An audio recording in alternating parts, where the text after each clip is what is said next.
Welcome to the Heal Yourself podcast, where we dive deep into all things healing. I'm Denise, a speech language pathologist and a self-love coach for adults and teens. And I'm Kira, a traditional naturopath and functional nutritionist, and we're here to guide you through the transformative process of healing your body, mind, and soul. From the latest in functional medicine to nurturing your relationship with yourself, healing trauma, and even transforming your money story, we're here to empower you with the knowledge and tools to create lasting change. So whether you're looking to heal physically, emotionally, or spiritually, join us as we explore the many paths to wholeness and wellness. Hey guys, welcome back to another episode of Heal Yourself podcast. And today, Denise and I are talking about thoughts, which we've talked about thoughts before, I'm sure. We've talked about thoughts, emotions, all the things. And you guys know we're often inspired by things happening around us. And Denise and I have been having a lot of thoughts lately. Well, and I'm laughing because it's not just thoughts. It's the idea of what happens when I can't shut my brain off and what happens when these thoughts are like going rogue, right? We're getting thoughts that are not serving us, not necessarily intrusive, but they could be, but overthinking all of those things. And so, yeah, we thought this would be a good episode because I know I've got clients out there who, get the hijacked thoughts and they're like, how do I get things back on track? So that's what we want to talk about. I mean, we all do. I was hijacked by my thoughts on Sunday. Exactly. And it doesn't end. And that's what we can't, people think like, oh, once you're like really advancing in your journey or whatever, like these thoughts are just going to disappear or these emotions, they just don't. They're still there. It's just you have a different strategy to use. So I saw them, spiraling. And another strategy right now I use is speaking out loud about them. So I was saying my thoughts out loud and what led to another to another. And I was doing it with my husband, obviously, because, you can do it by yourself, but we're just sitting outside. And then I noticed how irrational my thoughts sound out loud. And I was like, wait a minute, that is weird. And then this is when I, question your question. And you're like, wait a minute, this is a story that I am creating. Yeah. So did you know that the number one Google search around like mental overload is why can't I shut my brain off? No, I thought that was interesting. But I hear a lot of people say, I can't shut my brain off. My brain is constantly on. And I'm like, it's not like you want to shut it off. Like, obviously, you don't want to die. No. But you've got to learn, like, the thing is we have thoughts, and I don't remember what the number is. We looked it up years ago, right? It was like 60,000. Yeah. Yeah, it's an insane amount of thoughts that run through your head every day. We can't get rid of them, but the thing is you've got to figure out if those thoughts are serving you. And so we all have that mental chatter that's like going, like, oh, I'm going down this spiral and I'm trying to meditate and I'm thinking about what I'm cooking for dinner tonight. And then I'm thinking about that. And it leads to, well, oh my gosh, what am I having for lunch today? Like it can keep going. It's normal, right? Like part of our human experience is having these thoughts and thoughts that run rogue and we don't know how to shut them off. But like Denise said, we have to learn how to witness this chaos and then not shut it off, but turn it down. I want to add that when our mind is overthinking and it's over racing and it's not like the term not shutting off or what, it's because remember your subconscious is constantly trying to protect you, right? It's constantly trying to keep you safe or whatever from your thoughts sometimes. So, and then what it needs, sometimes it just needs three solutions. You don't have to write them down. You don't have to maybe just think about them. You don't even have to do them, but you're giving your mind, I learned this from somebody and I've been utilizing it. And even though sometimes I'm like, I'm just going to suggest three solutions. And then the solutions, sometimes I'm like, I'm not doing it. But at least I gave my subconscious like, hey, I'm giving you some solutions. We have some autonomy right now, right? So whenever you're constantly thinking or overthinking or obsessive thinking is happening, you definitely want to, whatever you're thinking about, give it at least three solutions, whether write them down or, kind of pin them in your mind. And then just kind of whether you carry them or not, but at least you're giving your mind something to do. Like you're kind of giving it the safety, like, hey, I hear you. I know you're trying to protect me. Here's a solution. And sometimes the solutions are silly. Like, I'm like, what? That's a stupid solution. But at least And also add humor to it. I cannot stress enough, like adding the humor, especially when you're talking with yourself about your thoughts. You're like, wait a minute, that was dumb, or like, or that was not, that did not serve me, or blah, blah, blah. Yeah. Well, and the other piece around that too is like you don't always want to just turn things positive, right? If you're thinking about XYZ, we're not saying that every time just make it something positive, smile through it. Like, no, that's not healthy either. But it's, is this thought serving me right now? And if not, how can I change it? You don't have to go from A to Z. It could be, I'm thinking, I'm just trying to think of a scenario. I'm going to actually give an example. So, speaking to a client today who, I'll be curious if she listens to this episode because it was prime timing, but she was doing something in like a mindset lesson that I have for my clients. And she was like, I was listening to you, and you're saying, I want you to write a letter to yourself as if you're already healed. You no longer have symptoms.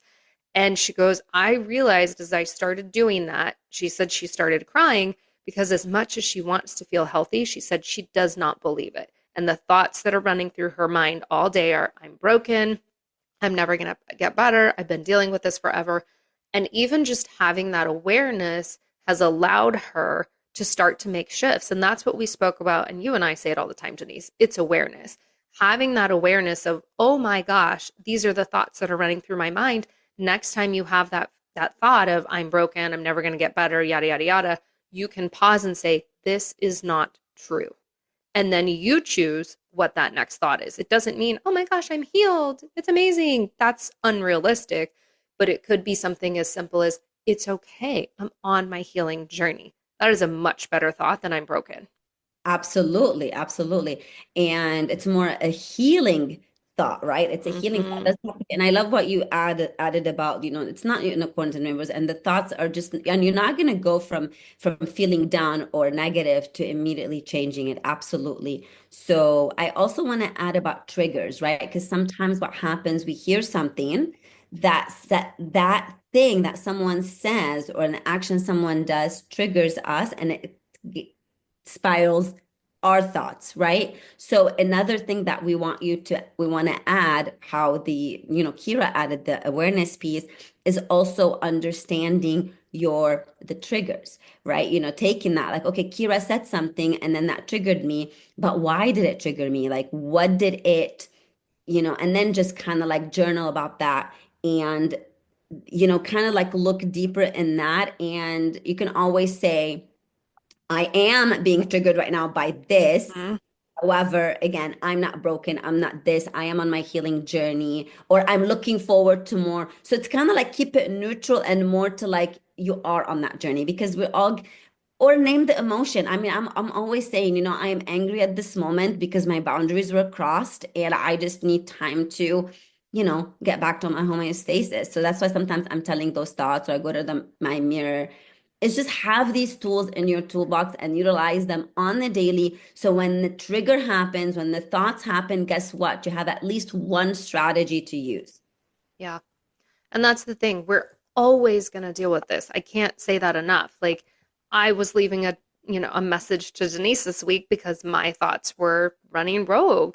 And it's like as I was saying it to her, I was laughing too because I'm like, I already know this, but I need to also hear it from you. So don't forget that you can rely on other people to help you through times too. So if your thoughts are going to a negative place and you're struggling to pull yourself back in, even if you have all those tools, it's okay to phone a friend and say, I need you to talk me off the ledge. Not literally. Please don't get to that. Go Yeah, go no, seek help. no, no. But like, stupid little things. And that's what I was messaging Denise. It's like, I know these thoughts are not serving me and I know how to shift them, but I almost want to just hear it from another person. Yeah, because we want validation sometimes, and Yep. it's important to have that support system. So I'm glad that you mentioned that. Like have somebody that you trust, that you can, kind of like remind me of my greatness, Yep. right? Yep. And another thing that I battle with a lot with my thought, especially right now, remember, because I started my speech business and things are taking off. Why didn't I do it earlier? Why did it? So right now we get the regret thoughts in this, but also understand that you are where you need to be at this moment, right? So had Yep. I started 5 years ago, I probably wouldn't, like it's just this, I needed to be in this moment. I needed, so like always, we've mentioned this, viewing your life experiences is just that, life experiences, and stop defining your life based on a life situation, because a life situation or life experience, according to Eckhart Tolle, it's just, it's fading. Like it's not gonna, this too shall pass. It's not gonna stay Mm, forever. So that's why do not base your value and and your beauty upon those life experiences. So yeah. mm. Yeah. Well, and I think the other thing I want to say about this is it is a practice. Yeah. Everything on your healing journey is a practice. So think of it as like you brush your teeth, you ride a, I mean, it's something that you do every day, right? Maybe you don't ride a bike every day, but brushing your teeth, we'll use that one. Everybody should be brushing their teeth every single day, right? Denise is making a face. Should be brushing your teeth every day. It is a practice. It's not that you're actually practicing it. You know how to do it already, but it's something that you do every day. This is something that you have to do every day. Check in with your thoughts. Check in with what am I thinking right now? What's running through my mind? Do I need to shift that? Are these thoughts serving me? Because, like Denise said, we have an insane amount of thoughts that run through our head every day. But most of us do not have that awareness. We have no idea what's going on up there. You have to pause yourself. You have to stop and think through those thoughts, right? You have to stop and listen to what's going on in that head of yours. What's the mind chatter?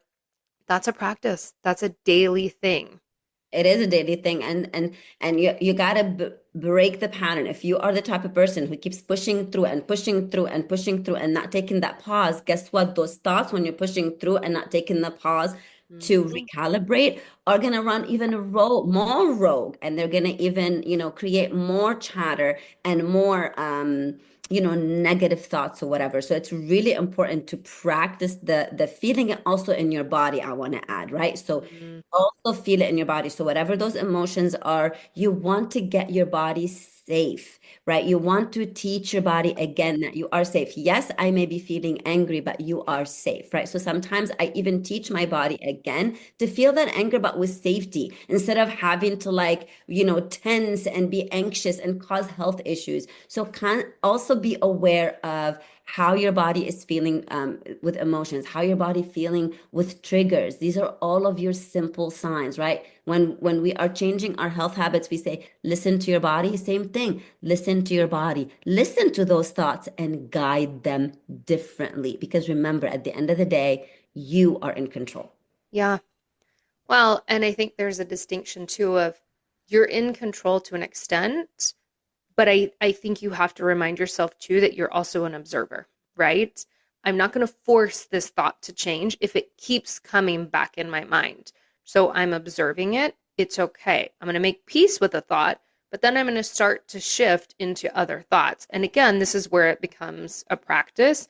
And I love what Denise said, getting into your body, doing hand on your heart, doing some tapping, put your feet in the earth, like go out there and ground, do some breath work, go for a walk, like things like that. If you continue to notice, we're not talking about one time today I had a thought that I was ugly. You know what I mean? Like the one time, okay, not a big deal, but the thought that goes through every day. Like you start to notice a pattern of thoughts, or like my client said, I notice throughout the day when I get a symptom, I immediately go into I'm broken, I'm never going to get better, and you can spiral. That's what we're talking about.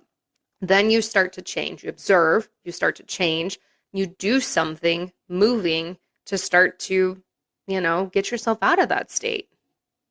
Yeah, but we can't stress enough to establish that practice, because once you're Yeah. in that spiraling mode, it's hard, right? It's hard to get you back. Yep. You're gonna, lose it. So it's really important to have that practice, because once you have that practice, I don't want to say it's easier, but it's simpler to use your tools. Yeah. So yeah. And it's going to take time because, again, Mhm. it goes back to coaching yourself. You've got to start to have that internal conversation of, is this thought serving me right now? Is this thought true? Is this thought even mine? Or is it coming from things I was told in childhood by a spouse, by a friend, whatever? You have to learn to coach yourself. You are going to be your own best coach. Yep. Do we have any She's like, yep. I good? love it. we're keeping it, sweet and short. I know we may not, but everything that we said can be tools for you to utilize. The questions that we're asking can be, digging deeper. But this is on the daily, right? Like it is on the daily where you practice. You got to just, have the intention to do something on the daily. I know. Yeah. I'm like, I just lost my thought, but I'm trying to think what the takeaways are. It's just journal the questions, practice daily, like, Mm. even coach yourself on the daily, talk to yourself in the car. I talk to myself in the car all the time because, Yep. no one thinks you're crazy because now people talk on the Bluetooth, right? Coach yourself in the car when you're by yourself. Like if you don't want to do it if you're busy at the house or at work or something, but it's really important to really get into that practice and be your own best friend. And do it right now. If you're Yeah, like, oh, I'm not going to do that when I'm spiraling, we're not expecting that. Right now, pause this episode and think, what are the thoughts running through your mind in this moment? And yeah, then have that conversation with yourself out loud or in your head of, what am I thinking right now? Are these serving me? Are they mine? And allow yourself to see where it goes. This is the practice right now is pausing and doing it in this moment. The thoughts might be serving you, and that is totally okay, but this is creating the awareness. absolutely, absolutely. And when you create the awareness, you increase the awareness, and this is when the change starts happening. Change is not going to happen magically. Change is going to happen little by little with practice, with commitment, and with intention, right? So it's something continuous. It's not going to, oh, I'm going to do it for a few months and stop. No, it's the same thing like healthy eating, right? You don't just eat healthy for 2 months, other two, right? So it's really important to just to kind of like I don't want to see control, but take over Yeah, thoughts type of thing, right? So like, sure, observe them and let them go. I kind of maybe think about them as waves, right? Like they come yeah, and they go, they're waves, they come and they go. And the ones that you like, you can keep. The ones that sometimes probably like, I don't want to say a percentage, but a lot of the ones that you don't like, they may not be yours. They may be yeah, things that you heard when you were 5 years old and you just adopted it as a freaking value. And it's like, what? No, that's not. Or it could be part of your culture, right? So like, you know. yeah, I think this is it. yeah. Share this episode. Yes. Share the episode. Guys, we're growing and we appreciate it so much. Like Denise and I are always looking, we're like, oh, we're over here. Like we want to continue to grow. So please share the podcast with a friend, post it on social media, tag us, reach out if you have questions or episodes you want to hear about. But we really want to grow this. We want to serve more people. So help us get it out there. Thank you. Thank you. We'll see you on the next episode, guys.